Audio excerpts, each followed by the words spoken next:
Hi, Jen here from Jen Michelle Coaching, and today I want to talk about how to be a more positive and uplifted person. And this is a subject that women will approach me with quite often because how exactly do we become this woman that is just effortlessly happy, carefree, and in her feminine energy? And becoming a positive person truly is a practice, and it's about building and cultivating a new habit in terms of the way we think and see the world. And so let's talk about ways you can really implement this in your own life that are practical and that will slow and steady really get you to where you want to be. Number one, first, really be mindful of the way in which you speak to yourself. How do you wake up in the morning? How do you show up for yourself? What is your inner dialogue from the moment you wake up till when you go to sleep at night? How are you talking to yourself? And is it the way you would talk with your best friend or people that you love and care about within your life? Because really, nurturing and nourishing the inner little girl that is the 3 to 5 year old inside of all of us is key, so she can feel safe and our emotional body will not take over in times of stress in a way that is detrimental to what it is that we really want deep down. So paying attention to your words and how you treat yourself is key, and really following the general rule. If you wouldn't say it to your best friend or anyone you care about, you really don't get to say it to yourself. And so you want to notice these tendencies and reframe them, neutralize them, hold space for your emotions, and meet them with inquiry so you can allow them to just slowly start to decrease and to pass and connect to what's underneath them, which is the beauty and the truth of who you are and the wholeness that you're enough, and to really change your inner dialogue to reflect that more intentionally. Number two, pay attention to who you surround yourself with. If you are around people all day that are more like a Debbie Downer, it's much more easy for your energy to follow that rhythm. And so you want to pay attention to who you're surrounding yourself with and adjust accordingly.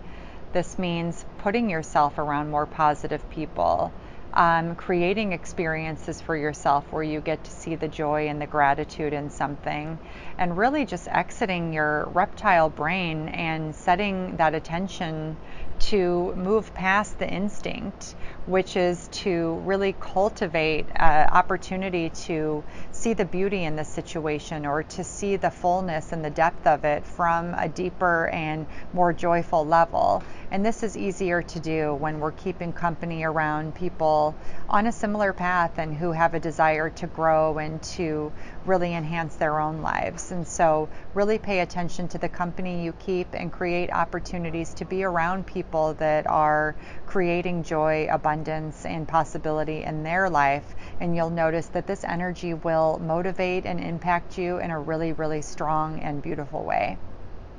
Number three, pay attention to the information you consume very wisely, because everything is a suggestion.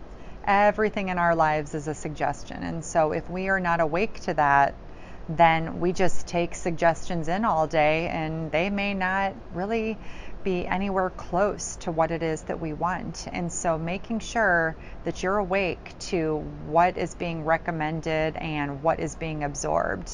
So if you're taking in a lot of toxic, negative information each day, making sure that you decrease it. That could be through media, through news, through, alerts on your phone, but really making sure that you are creating an opportunity for positive suggestions so your subconscious can absorb what you do want more of, a joyful, connecting experience, hope, possibility, excitement, the beauty and wonder of life, curiosity.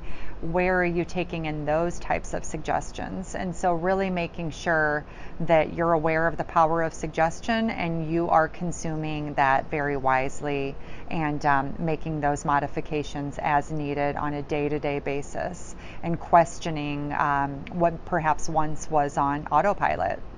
If these are some things that you haven't been doing, I invite you to really implement this into your life, because it will transform the opportunities and possibilities that show up for you over time.